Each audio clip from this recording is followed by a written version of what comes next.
Vivekananda Reddy murder case ప్రభావంతో టీడీపీకి లాభం చేకూరబోతోంది. 4-5 స్థానాలు మైదుకూరు కూడా టీడీపీకి గెలవబోతోంది.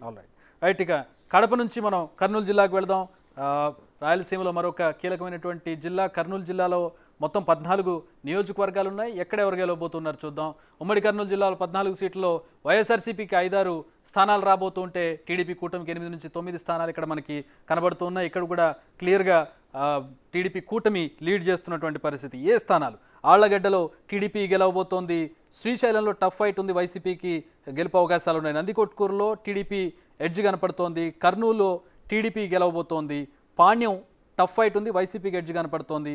నంద్యాల వైసీపీ గెలవబోతుంది. బనగానపల్లె అలాగే కోడుమూరు ఆలూరు ఇక్కడ టీడీపీ గెలవబోతోంది. ఇక ఎమ్మిగనూరులో పత్తికొండలో టఫ్ ఫైట్ ఉంది, ఇక్కడ టీడీపీకి ఎడ్జ్ కనపడుతోంది.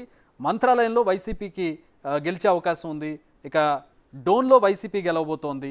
సో ఇక్కడ కూడా కర్నూలు జిల్లాలో కూడా టీడీపీ లీడ్ చేస్తున్నటువంటి పరిస్థితి. అశోక్, ఇదే ఈక్వేషన్ సేమ్. రాయలసీమ మొత్తం కూడా వివేకానంద రెడ్డి మర్డర్ కేసు అనేది చాలా బలంగా చూపిస్తోంది. అది కర్నూలు జిల్లాలో కూడా చూపిస్తుంది. యాక్చువల్లీ అందరూ అనుకునేది ఏంటంటే రాయలసీమలో చిత్తూరు, అనంతపురం ఒక కేటగిరీ కింద చూస్తారు. కర్నూలు, కడపను మాత్రం ఒక ఈక్వేషన్లో చూస్తారు. ఖచ్చితంగా గత ఎన్నికల్లో క్లియర్ కట్ మెజారిటీ వైసీపీకి వచ్చింది. క్లీన్ స్వీప్ కదా, కడప కర్నూలు క్లీన్ స్వీప్ చేసింది.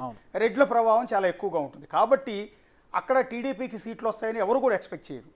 కానీ ఇది ఊహించిన షాక్ వైసీపీకి, టీడీపీకి కూడా షాకే. ఎందుకంటే 8 నుంచి 9 స్థానాలు కర్నూలు జిల్లాలో టీడీపీకి వస్తాయి, టీడీపీ కూటమికి వస్తాయి అనేది వాళ్ళకు కూడా షాకింగ్ కలిగించే నిర్ణయం.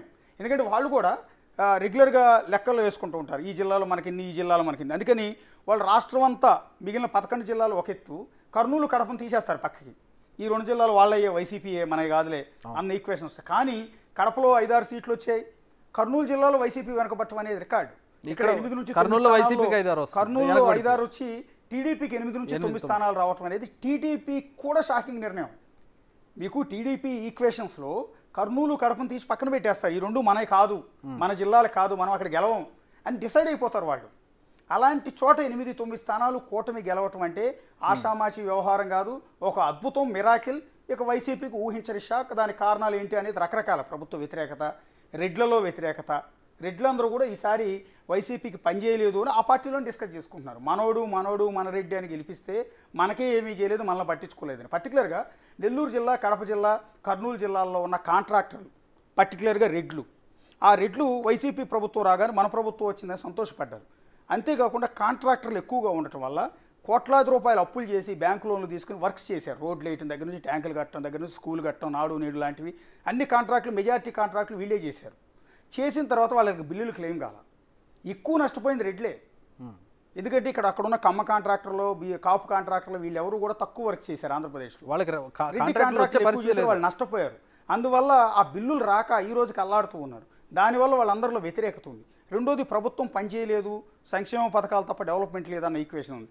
మూడోది, వివేకానంద రెడ్డి ఈక్వేషన్, షర్మిల ఈక్వేషన్. షర్మిల ఆమె గెలవకపోవచ్చు కానీ మిగిలిన వాళ్ళు ఓడించడంలో చాలా కీలకమైన పాత్ర. వివేకానంద రెడ్డి చనిపోయి హత్యకు గురయ్యి గత ఎన్నికల్లో వైసీపీని గెలిపించారు. ఈసారి అదే వైసీపీని ఓడించబోతూ ఉన్నారు. దీన్ని బట్టి మనకు అర్థమవుతుంది. కర్నూలు జిల్లాలో 8-9 సీట్లు రావటం అంటే బహుశా టీవీ చూస్తున్న టీడీపీ కార్యకర్తలు షాక్ గురయ్యి కొంతమంది కింద కూడా గెలగెల కొట్టుకుంటూ ఉంటారు. ఏంటి ఇది, అద్భుతం, ఇది నిజమా, ఇది జరిగేనా, ఇప్పటికీ డౌట్స్ ఉంటాయి చాలామందికి. ఇది బిగ్ టీవీ ఎగ్జిట్ పోల్లో వచ్చిన రిపోర్ట్. ఇది ఏదైనా కానీ అశోక్దో లేదా నాదో సొంత అభిప్రాయం కాదు. ఇక్కడ సర్వే చేసేటప్పుడు ఏ అంశాలు దోహదం చేశాయనే దానికి సంబంధించి కూడా మనం మాట్లాడుతూ ఉంటాం. సర్వే చేసిన సందర్భంలో ఎందుకు మీరు వాళ్ళకు ఓటేశారు అనే దానికి సంబంధించి అడిగినప్పుడు వాళ్ళు చెప్పేటటువంటి ఆన్సర్స్ని మనం అనాలిసిస్గా ఇక్కడ సబ్మిట్ చేస్తూ ఉంటాం. ఎవరు సొంత అభిప్రాయాలు కాదు, ఇక్కడ ప్రజల నుంచి తీసుకున్నటువంటి సర్వే ఫలితాలను మనం ఇక్కడ రిజంబుల్ చేస్తూ ఉన్నాం. బిగ్ టీవీకి ఒక రెప్యుటేషన్ ఉంది, బిగ్ టీవీ సర్వేకి ఒక రెప్యుటేషన్ ఉంది. గతంలో కూడా చేసినటువంటి ఎలక్షన్ సర్వేలో, తెలంగాణ ఎలక్షన్ సర్వేలో అక్యురేట్ సర్వే వచ్చింది మనకి, పోస్ట్ పోల్ కానీ, ప్రీ పోల్ కానీ. సో ఇప్పుడు కూడా ఇదే సర్వే, ఇలాంటి సర్వే ఇక్కడ రిజంబుల్ కాబోతుంది. ఎగ్జాక్ట్గా రిజల్ట్స్లో మరో 4 డేస్లో మీరు అది చూడబోతూ ఉన్నారు. సో దానికి సంబంధించి రైట్ నెక్స్ట్ మూవ్ అవుదాం, అనంతపురం జిల్లాకి మూవ్ అవుదాం మనం. అనంతపురంలో